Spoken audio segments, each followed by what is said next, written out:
UKLO 1 year masters. No IELTS required up to 5 years visa. High visa success rate. TV చూస్తోళ్ళందరికీ నమస్తే. ఎట్లున్నారు? మంచిగున్నారా? నేనైతే మంచిగున్నా. మీరు కూడా జబర్దస్త్గా ఉండాలి మరి. మంచిగుంటాయి మన ముచ్చట్లు. గా ముచ్చట్లు చెప్తందుకే షిటుక్కునొస్తది శివంగి. గా శివంగి ముచ్చట్లు ఇంతందుకు మీరు కూడా సటుక్కునొస్తారులే. మరి గయ్య ముచ్చట్లు చెప్తా. ఏం ముచ్చట్లు అనుకుంటుర్రా? ఏడుకొండలవాడ వెంకటరమణ గోవింద గోవింద. ఇప్పుడు ఏడుకొండలవాడిని ఎందుకు తలుచుకుంటుంది? గీ గోవిందనామాలు ఎందుకు చెప్తుంది అనుకుంటుర్రా? అవునులా, అందరికీ తెలిసిందే. ఇప్పుడైతే మస్తు మంది చూస్తుర్రు అనుకుంటా. కొన్ని కోట్ల మంది కొన్ని వందల ఏండ్ల నుంచి గా ఏడుకొండలు ఎక్కి మొక్కుకొని తీరని కోరికలు కూడా తీరుతాయని ఏడుకొండలోని ఎంత మంచిగా మొక్కుకుంటా పోతారు. గాడికి కాలినడక మీద పోతారు. ఎంతమంది లేరు? చిన్న పిల్లల కాడ నుంచి ముసలోళ్ళ దాకా కూడా మస్తు మంది గాయనను దర్శించుకోనోళ్ళు ఉంటారు. అవలన్నా గాయనను మొక్కుకోనోళ్ళు ఉంటారు. అవలన్నా గా ఏడుకొండల సామిది ఎంకన్న సామిది లడ్డు తినకుంటే వాళ్ళని ఉంటారా? మస్తు తింటారు. ఆ లడ్డు అంటే అందరికి ఇష్టమే ఉంటుంది. అందరికి పానమే. గా పానం కొద్దే గాని నుంచి వాళ్ళని పోయిరని తెలిస్తే కూడా, మన చుట్టాలు పక్కాల వాళ్ళని పోయిరని తెలిస్తే కూడా గాళ్ళతో తెప్పించుకుంటారు గా లడ్డు. ఎందుకంటే గంత మంచిది, గంత మహిమలు ఉంటాయంట గా లడ్డుకి. ఉంటాయంట కాదు, ఉంటాయి, అందరికీ తెలిసిందే. ఆయన లడ్డు తింటే ఇక గంతకంటే ఎక్కువ లేదు. మనం ఇంకా ఏమైపోయినా పర్వాలేదు, గా లడ్డు ఒకటి తింటే చాలు మనం బతుకున్న రోజులల్లా అని ఎంతో మంది అనుకుంటారు. గసొంటి లడ్డులా ఇప్పుడు మొత్తం కల్తీ కలిసిందంటారు. అందరికీ తెలిసింది. ఇంకా కల్తీ ఎట్టగలిచింది, ఓవలు కలిపిర్రు, ఏం నుంచి వచ్చింది, ఓవలది తప్పు, ఇవన్నీ కూడా లెక్కలున్నాయి. గా లెక్కలు చెప్పుకుందామనే గీయాల మీ తానికి వచ్చిన. గా లెక్కలు చెప్తే ఇనూరి మరి. ఏమైందో ఎరికేనా? ఆడ ఆ ఎంకన్న స్వామి దగ్గరుండే లడ్డు గింతలా ఉంటుందిలా. ఆ లడ్డు ఒక్కటి తింటే చాలు, కడుపు నిండిపోతుంది. ఇంక నాకు జీవితాంతం చాలురా బాబు, ఇంకేం లేదు, నా జన్మ ధన్యమైంది ఇప్పటికైతే అని చెప్పి మస్తు మంది అనుకుంటారు. గంతేకాదు, గా లడ్డును చాలా అంటే చాలా పవిత్రంగా కూడా మస్తు మంది పంతుల్లాడ అయ్యోర్లు అయితే మస్తు మంది ఉంటారు. గా అయ్యగారులు అందరు కలిసి కూడా మంచిగా వాళ్ళు నిష్టతోటి కూడా గా లడ్డూలను చేస్తారు. గదైతే అందరికీ తెలిసింది. అప్పటికప్పుడే మంచిగా ఉడుకుడుకు లడ్డూలు ఒత్తి మనకి ఇస్తుంటారు. గవి కూడా మనం చూస్తారు. మంచి నెయ్యితోటి నెయ్యి వాసన వస్తుంటుంది. ఆసన అయితే గుమాంచుతుంటుంది. ఆ ఆసనతోటే కడుపు నింపుకుంటాం ఆడ నిలబడి. ఇదంతా అందరికీ తెలిసింది. మరి గీ లడ్డు విషయంలో ఇప్పుడైతే మొత్తము మన అంటే చెప్పొచ్చో చెప్పకూడదు కానీ చెప్తున్నా నేను. పంది కొవ్వు కలిసిందంట, ఆవు కొవ్వు కలిసిందంట, చేపల కొవ్వు కలిసిందంట, పచ్చి చేపల కొవ్వు. ఎవ్వడన్నా గట్ల చేస్తారా అనుల్లా? గదేమన్నా పద్ధతి అంటారా? గదేమన్నా లెక్కే అంటారా? ఎక్కడి నుంచి వచ్చింది గిదంతా? ఎట్లొచ్చింది గిదంతా? ఎవడు చేసిన పాపం అంటారు. ఎందుకంటే దేవుని మొక్కనోడు లేడు, ఏడుకొండలు ఎక్కనోడు లేడు. అవును, ఆ ఎంకన్నను మొక్కనోడు లేడు, ఏడుకొండలు ఎక్కనోడు లేడు. అసొంటిది గా ఎంకన్న గాడ ఉంటే, గా ఎంకన్న మహిమలు గంతుంటే, గాయన అంత పవిత్రంగా అందరికీ మంచిగా ఆయన ఆశీర్వాదం ఇస్తుంటే గా లడ్డును ఓడన గట్ల చేస్తాడా? గట్ల చేసిర్రు. గట్ల చేసినాక ఏమైతుంది ఎరికేనా? ఇప్పుడైతే మరి చంద్రబాబు ముఖ్యమంత్రి అయ్యి 3 నెలలే అయ్యిందిలా. ఏ మాటకు ఆ మాట చెప్పుకుందాం. 3 నెలలే అయ్యింది. కానీ గంతకంటే ముదుగాలు ఎవరున్నారు? జగనన్న ఉన్నాడు. జగనన్న 5 ఏండ్ల సంధి గడ చేస్తున్నాడు. జగనన్న ఏంది అందరికి ఎరుకున్న ఆయనే. మరి దేవుడంటే భక్తి లేదా? మళ్ళీ ఏడుకొండల కాడ పూజలు చేసిండుగా, ఏంకన్నా స్వామిని దర్శించుకున్నాడుగా. మరి గయన్నీ చేసిండు, కానీ చర్చికి పోతాడు. మరి చర్చికి పోతా కదా నాకెందుకు అని చెప్పి మరి జనాల కండ్లు కప్పి ఇదంతా చేద్దామనుకుండో ఎట్లనో తెలియదు. కానీ మొత్తానికైతే కల్తీ కలిపేసి మొత్తము లంచాలకు ఎగవాడి సంపాదనకు ఎగవాడి ఎవరికి తెలియదు, అందరికీ తెలుసు. మరి గాడనైతే ఆంధ్రప్రదేశ్లో మొత్తము ఏంది ఉష్క అమ్ముకున్నాడు, జాగలు అమ్ముకున్నాడు, మొత్తం ఇండ్లు కట్టి బిల్డర్ల మీద మొత్తం సంపాదించుకున్నాడు. మస్తు అక్రమాలు అయితే చేసిండు. అందరు బయట కూడా పెట్టిరులాగి ఇవన్నీ కూడా. గన్ని చేసిన ఆయన ఆఖరికి ఎంకన్న లడ్డులో కూడా గంత అన్యాయం చేస్తే ఎట్లా చెప్పుర్రి? దేవుడు ఊకుంటాడా? దేవుడు ఊకోడు. మనం ఒకరికి అన్యాయం చేస్తే అంటే మనం దన్నేటోడు ఒకడు ఉంటే వాని దన్నేటోడు మన తల మీద ఉంటాడు అంటారు. మరి అసొంటిది నెత్తి మీద దన్నేటోడు ఉండడా మన మీద? మరి ఎప్పటికి గట్లనే ఉంటామా ఏంది? గట్ల వేయొద్దు కదా, అది తప్పు కదా. దాన్ని ఇప్పుడు కప్పిపుస్తందుకు ఇది మాది ఏమంటారు, మా వైఎస్ఆర్సీపీ జగన్ పాలనలో జరగలేదు, ఇప్పుడు చంద్రబాబు పాలనలోనే జరిగిందని గప్పుడు ఈ 5 ఏండ్ల సంధి కూడా గిదంతా కల్తీ జరిగి గింత మోసం జరుగుతుంటే ఈ మోసాన్ని కప్పిపుచ్చుకుంటందుకు ఇప్పుడు ఒక అమ్మాయి సుందరాంగి దిగింది. అమ్మాయి ఇగో ఈడ చూస్తున్నాను చూడు, గీ సుందరాంగి అయితే మస్తు చూపెడుతుంది, మస్తు మాట్లాడుతుంది. అప్పటి నుంచి గట్లనే మాట్లాడింది, ఇప్పుడు గట్లనే మాట్లాడుతుంది. నోరు తెరిస్తే అబద్ధమే వస్తాయి. అందరికీ తెలిసిందే గీది రోజమ్మ. గీ రోజమ్మ ఏమంటుంది ఎరికేనా, ఈ తప్పు ఒవ్వలిది అంట. ఇగో తిరుమల లడ్డు కల్తీలా తప్పు ఒవ్వలిది, తప్పు ఒవ్వలిదో తెలియదా, తన్నించుకుంటందుకు మాట్లాడుతుందా, అర్థం కాదు.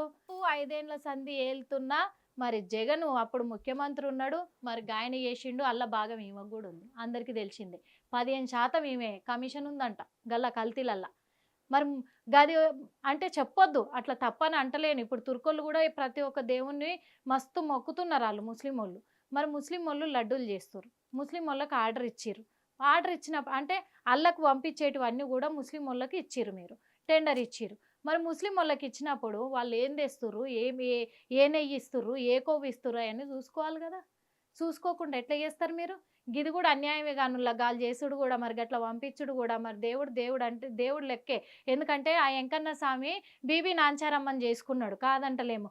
మరి గాయదన్నా ఉండాలిగా, గా భక్తన్న ఉండాలిగా గాళ్ళకు. గది కూడా లేకుండా గింత కనికరం లేకుండా చేస్తే ఓళ్ళన్న ఒప్పుకుంటారా? గట్లని పెట్టిరు. ఇప్పుడు తిరుమల లడ్డు అంటే తిరుపతి లడ్డుల కల్తీ జరిగింది, ఒవ్వలు తప్పు అని పెట్టింది. ఆమె నోటి దూలు అనుకోవాలనా, చెయ్యి దూలు అనుకోవాలనా? మరి చెయ్యి ఊకోలేదా, నోరు ఊకోలేదా? గై పెడితే ఊకుంటారా ఏంది జనాలు?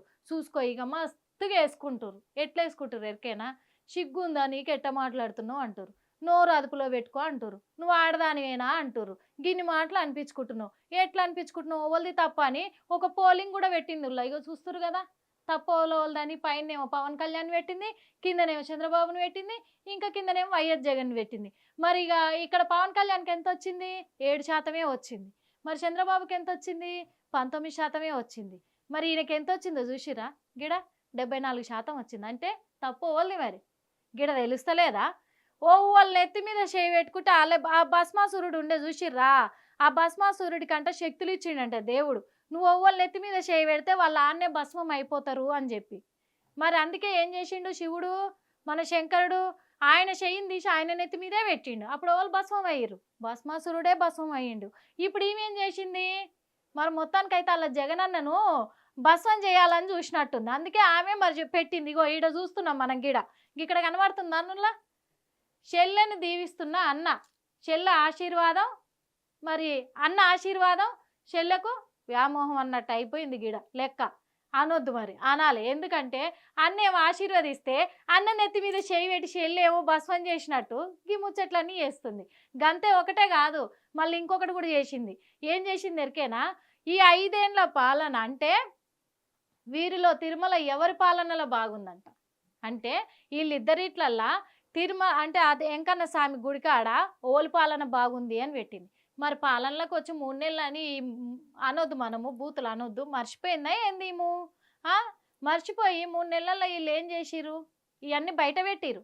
ఇంతకుముందు జరిగినాయి అన్నీ కూడా ఏమేమి జరుగుతున్నాయి, ఎట్ట జరుగుతున్నాయి, ఇప్పుడు మొత్తం కూడా అధికారులను పెట్టి వీళ్ళన్నీ కూడా ఆరాధిస్తే ఈ ఆరాలన్నీ ఎతికితే ఒక్కొక్కటి బయట పడుతున్నాయి వాళ్ళు చేసిన ఘనకార్యాలు అన్నీ కూడా. మరి అవన్నీ బయట పడుతుంటే కూడా ఇంకా గిసొంటివి పెడతాందుకు, గిసొంటి మెసేజ్లు పెడతాందుకు ఏమన్నా బుద్ధి ఉండాలనా, జర్నన్ను ఉండాలనా? మరి అందరు ఆలపాటి వాళ్ళు కూడా తిడుతురు రామను. ఎందుకు ఇప్పుడు ఉన్నదాన్ని ఉండకుండా ఇప్పటికే మనది ఊడ్చుకపోయిందిరా దేవుడా అంటే నువ్వేందే తల్లి ఆయనతో ఊడగొట్టేటట్టున్నావు? ఇంతో అంత 10-20 మంది ఉన్నారు మనకు సపోర్ట్ చేస్తేందుకు జనాలు. ఆ 10-20 మందిని కూడా ఆయనతో అల్లకే పంపిస్తట్టున్నావుగా నువ్వు, ఎందుకు ఇట్లా చేస్తున్నావు అని వాళ్ళే తిడుతున్నారు. ఈ గీతలో ఊకుంటారా? అస్సలు కేసరి అసలే ఊకోరు. అవును, అంతే కదా. ఎందుకంటే ఓల్ పాలన బాగుంది అంటే కూడా అక్కడ కూడా ఇచ్చిర్రు.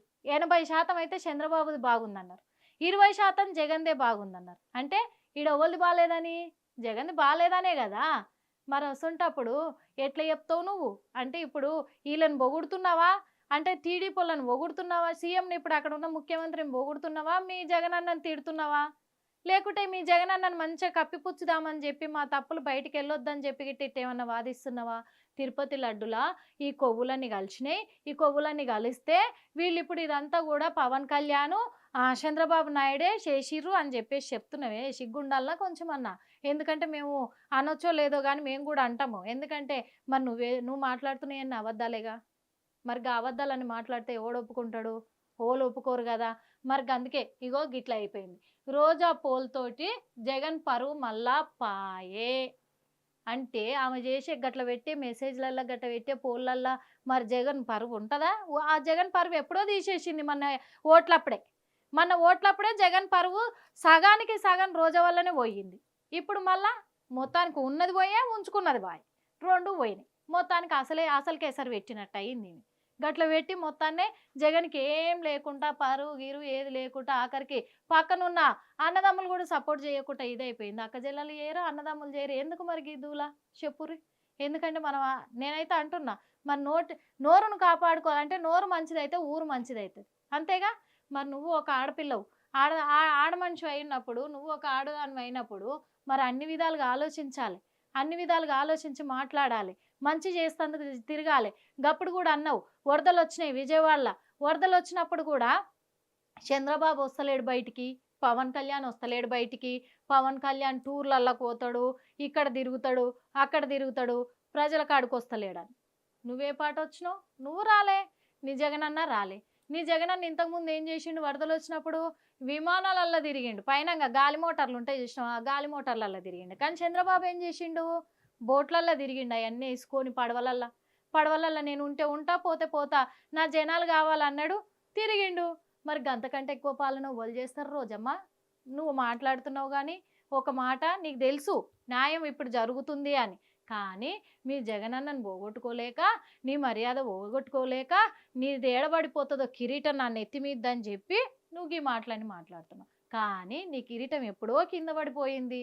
పడిపోయినప్పుడు దాన్ని లేపుకోవడానికి నువ్వు ట్రై చేయాలనే కానీ దాన్ని లేపుకోకుండా ఉన్నదాన్ని కూడా ఊడ్చుక తింటా అని మాట్లాడతావేంది? నాకు అర్థం కాదు.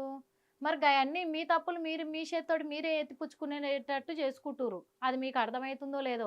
జగనన్న ఇక మీద ఇంకా నువ్వన్నా జర కళ్ళు తెరుచుకొని మరి రోజక్క మాట్లాడేది తప్పని చెప్పి ఇప్పుడు మీ చెల్లెని దారిలో పెట్టుకో. ఎందుకంటే నీకు చెల్లె కదా, సొంత చెల్లెని పక్కకు పెట్టినావు, పక్కన చెల్లెని తెచ్చి పక్కన పెట్టుకున్నావు, అట్టు అయిపోయింది దారి. అందుకని మరి మీ అక్కకు జరనన్న కొంచెం నోరు అదుపులో పెట్టుకొని చెప్తే అంతో ఇంతో వచ్చేసరికి ఇప్పుడన్నా ప్రజలకు మంచిగా చేస్తే ఈ జనాలందరూ మిమ్మల్ని మెచ్చుకొని మళ్ళీసారికి గెలిపించే అవకాశాలు ఉంటాయి. మీరు గిట్నే వేసిరు అనుకో, మళ్ళీసారికి కాదు కదా అసలు జగన్ అంటే ఓలు అనేటట్టు అయిపోతుంది. గట్ల కూడా చెప్తున్నాం. అందుకే మరి జనాలే అంటురు, మేము అనేటివి కూడా కాదు, జనాలు అందరు కూడా చెప్తుర్రు. మరి గీ ముచ్చట కూడా చూసిరు కదా, తిరుపతి లడ్డుల కల్తీ ఎట్ట కలిసింది అనేది కూడా. కల్తీ అయితే మొత్తానికైతే గాళ్ళు అప్పుడున్న ప్రభుత్వం అయితే మరి వాళ్ళకి టెండర్ ఇవ్వడం బట్టే వాళ్ళు మొత్తం వీడికి పంపిస్తురు కాబట్టే, వీళ్ళందరు కమిషన్లు మాట్లాడుకురు కాబట్టే, గత ప్రభుత్వం అప్పుడున్న ప్రభుత్వం వాళ్ళు కమిషన్లు మాట్లాడుకురు కాబట్టే గీ తిరుపతి లడ్డూలల్లో కల్తీ కలిసింది. గీ దానికి కూడా పవన్ కళ్యాణ్ సార్ అయితే పద్ధతిగా ఆయన ఏం చేసిండు? దీక్ష పట్టిండు. ప్రాయశ్చిత దీక్ష పడితే కూడా దానికి కూడా రోజమ్మ కొన్ని కౌంటర్లు వేసింది. ఏమేసింది? తప్పు చేయని వాళ్ళు అయితే దీక్ష ఎందుకు పడతారు? చంద్రబాబు తప్పు చేసిండు కాబట్టే పవన్ కళ్యాణ్ దీక్ష పట్టిండు అంటే అందుకు కొంచెమన్నా ఉండాలి కదమ్మా మనకు. ఎందుకంటే ఆయన 10 మందికి మంచి చేసేట ఆయన, ఎప్పుడు కూడా వాళ్ళకి అన్యాయం చేసి వాళ్ళ నుంచి ఏదో ఆశించిన ఆయన కాదు. వాస్తవంగా చెప్పాలంటే పవన్ కళ్యాణ్ అనే వ్యక్తి, నిజంగా చెప్తున్నాం, ఆ మనిషి ఆంధ్రప్రదేశ్లో గీయాల ఉప ముఖ్యమంత్రిగా ఉన్నాడు అంటే వాళ్ళందరూ చేసుకున్న అదృష్టం అని చెప్పుకోవాలి. ఆయన యుగ పురుషుడు, అది అందరికీ తెలిసిందే. మరి ఆయన సరే ఒవ్వలు చేస్తే తప్పు, ఒవ్వలు చేస్తే ఏంది, దేవుడు ఒక్కడే మనకు గొప్ప అనుకొని దేవుణ్ణి క్షమించు దేవుడా అని ఈయన అలా దీక్ష పడితే దీక్షను కూడా తప్పు పడుతున్నావంటే నువ్వు ఒక ఆడమని మర్చిపోయినట్టే కదా. నువ్వు చేయాల్సిన పని వాళ్ళు చేస్తున్నారు, అది ఆలోచించుకోవాలి అని జనాలు అయితే మస్తు తిడుతుర్రు. అక్కడనే ఆంధ్రప్రదేశ్లో ఉన్న ఆ మనుషులందరూ కూడా, ఆంధ్రోళ్ళందరూ కూడా వాళ్ళని తిడుతున్నారు. గీ లెక్కన తెలంగాణ వాళ్ళు కూడా తిడుతున్నారు. ఎందుకంటే కోట్ల మంది ఆడికి పోయేటోళ్ళు కాబట్టి గా ప్రసాదం వల్ల అబద్ధాలు వద్దు, మీరు చేసిన చాలు, ఇంకా ఆపురి, ఎప్పుడన్నా మంచి చేయనీయరని గీ అంతా చర్చలు జరుగుతున్నాయి. మస్తు జరుగుతున్నాయి. పోలీసు వాళ్ళు కూడా ఎంక్వైరీ పెట్టిరు, అన్నీ జరుగుతున్నాయి. మరి ఆఖరికి ఏమవుతుందో మనం కూడా చూడాలి. కాబట్టి ఇంకో ముచ్చటతోటి మంచిగా ఉంటాయి మన ముచ్చట్లు అనుకుంటాం. మళ్ళీ వస్తాం మీకు చెప్తాందుకు. మరి అప్పటిదాకా మీరేం చేయాలి? హిట్ టీవీ చూస్తూనే ఉండాలి. చూడురి మరి. హిట్ టీవీ యాప్ ని డౌన్లోడ్ చేసుకోండి. ఇందులో short news, live news, entertainment movies అన్ని అవైలబుల్ గా ఉన్నాయి. Please download hit TV app. Hit TV app hit TV app ని ఫ్రీగా డౌన్లోడ్ చేసుకోండి.